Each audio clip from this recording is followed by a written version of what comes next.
নমস্কার বন্ধুরা, সবাই কেমন আছো? তো আশা করি সবাই ভালো আছো, আমিও ভালো আছি।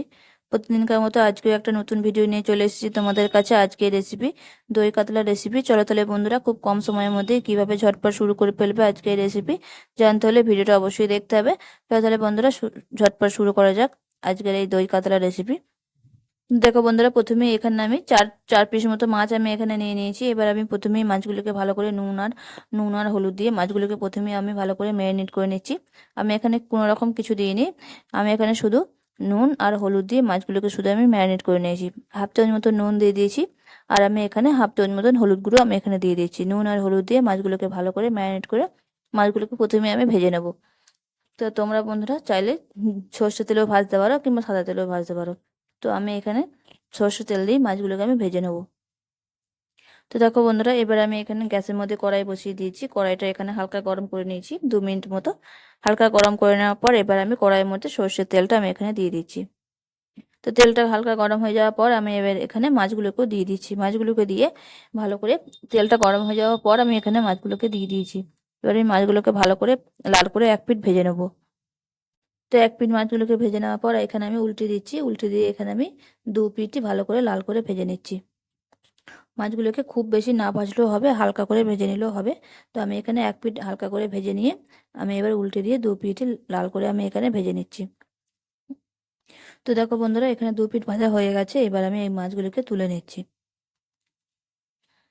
যে তোমরা যেমন ইচ্ছা ভেজে নিতে পারো, খুব লাল করে খুব কড়া করে না ভাজলেও চলবে, হালকা করে ভেজে নিলেও হবে। তো দেখো বন্ধুরা, আমি এখানে খুব কড়া করে ভাজে নিয়ে হালকা করে হালকা কালার লাল কালার এসেছে, আর আমি মাছগুলোকে তুলে নিচ্ছি। তো দেখো বন্ধুরা, তেলটাকে এবার আমি এখানে আবারও 2 চামচ মতো সর্ষের তেল আমি এখানে অ্যাড করে দিয়েছি। এবার আমি এর মধ্যে এবার আমি এখন আবার তেলটাকে 2 মিনিট মতো গরম হতে দিচ্ছি। তো এবার আমি এখানে তেলটা হালকা গরম হয়ে যাওয়ার পর এখানে আমি একটা ছোট সাইজের একটা পেঁয়াজ আর আদা রসুন বাটা আমি এখানে দিয়ে দিয়েছি। দিয়ে ভালো করে এখানে এটা নেড়ে নিচ্ছি। এবার আমি ওটা ততক্ষণ ভাজাতে থাক, আমি এদিকে একটা মশলা বানিয়ে নিচ্ছি। এখানে দেখতেই পাচ্ছ কাজু কিশমিশ আর এখানে কাঠবাদাম দিয়ে, আর আমি এখানে অল্প একটু পোস্ত আমি এখানে দিয়ে দিচ্ছি। দিয়ে এবার অল্প আর আমি এখানে দিয়ে দেবো টক দই। দিয়ে এবার আমি এটাকে ভালো করে একটা পেস্ট বানিয়ে নেবো। তো বন্ধুরা, তোমরা যদি এখানে টক দইটা পরে দিতে চাও তো দিতে পারো। তো আমি এখানে একসাথেই বেটে নেব। তাই এখানে কাঁচা লঙ্কা তোমাদের ইচ্ছা হলে দিতে পারো। তো আমি এখানে কাঁচা লঙ্কা দিইনি। তো এবার আমি এটাকে একটা পেস্ট বানিয়ে নিচ্ছি। ততক্ষণ ওদিকে পেঁয়াজটা ওদেরকে ভাজা হতে থাক। তো দেখো, আমি এখানে দই নিয়ে নিয়েছি। তো এবার আমি অল্প জল দিয়ে একটা পেস্ট বানিয়ে নিচ্ছি। তো এদিকে আমি ততক্ষণ এবার ওখানে পেঁয়াজের মধ্যে হাফ চামচ মতন লঙ্কা গুঁড়ো আমি এখানে দিয়ে দিচ্ছি। আর আমি এখানে দিয়ে দেবো এবার হাফ চামচ মতন হলুদ গুঁড়ো। তা লঙ্কার ঝালটা তোমরা তোমরা যেমন অনুযায়ী ঝাল খেতে চাও সেই অনুযায়ী তোমরা ঝাল দিয়ে দেবে। তা এবার আমি এখানে হাফ চামচ মতন আর নুন দিয়ে দেবো। নুনটা প্রথমে দেওয়া হয়নি। এখানে হাফ চামচ মতো নুন দিয়ে ভালো করে মশলাটাকে আমি এখানে 2 মিনিট মতো ভেজে নিচ্ছি।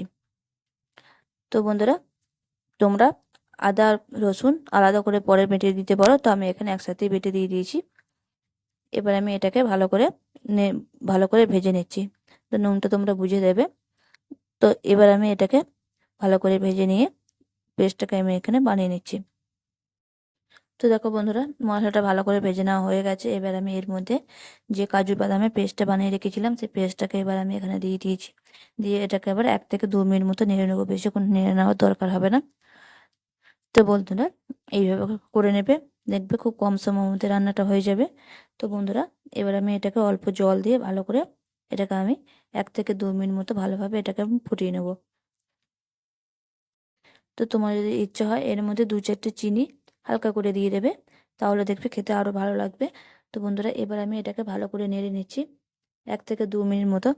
এটাকে ভালো করে 1 থেকে 2 মিনিট মতো ভালো করে নেড়ে নিতে হবে।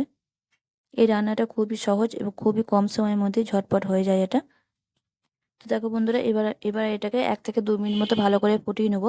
ফুটিয়ে নিয়ে যখন এটা একটা সামান্য গাঢ় হয়ে যাবে, তারপর আমি এখানে অল্প জল দিয়ে এটাকে আবারও আমি 2 থেকে 3 মিনিট মতো ভালো করে মাছগুলোকে দিয়ে ফুটিয়ে নেব। তো দেখো বন্ধুরা, এটা সামান্য গাঢ় হয়ে গেছে। এবার আমি এর মধ্যে জল দিয়ে দেবো। এবার এর মধ্যে অল্প জল দিয়ে এটাকে আমি ভালো করে ফুটিয়ে নিচ্ছি। ভালো করে এটাকে ফুটিয়ে নিয়ে তারপর আমি এখানে এবার মাছগুলোকে দিয়ে দেবো। তো দেখো বন্ধুরা, এটা হালকা ফুটতে শুরু করেছে। এবার আমি মাছগুলোকে দিয়ে দিচ্ছি। এখানে 4 পিস মাছ দিয়ে আমি এটাকে ভালো করে ফুটিয়ে নিচ্ছি আবারও 2 থেকে 3 মিনিট মতো। 2 থেকে 3 মিনিট মতো ফুটে গেলে আমি এটাকে নামিয়ে নেব। তো বন্ধুরা, আজকের রেসিপিটা তোমাদের কেমন লেগেছে অবশ্যই আমাকে কমেন্টে জানাবে।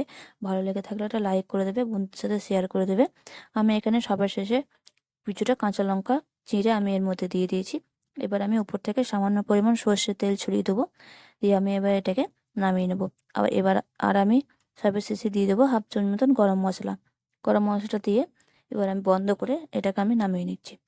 তো বন্ধুরা, আজকের রেসিপিটা যদি তোমাদের ভালো লেগে থাকে তো অবশ্যই একটা লাইক করে দিও, বন্ধুদের সাথে শেয়ার করে দিও। বন্ধুরা, কোন ধরনের রেসিপি তোমরা দেখতে চাও সেটা আমাকে কমেন্টে জানিও। আশা করছি এই রেসিপিটা তোমাদের ভালো লেগেছে। তো বন্ধুরা, আবারও দেখা হবে অন্য কোনো ভিডিওতে। তো ততক্ষণ সবাই ভালো থাকো, সুস্থ থাকো। আজকের রেসিপিটা কেমন লেগেছে সেটা আমাকে অবশ্যই কমেন্টে জানাবে।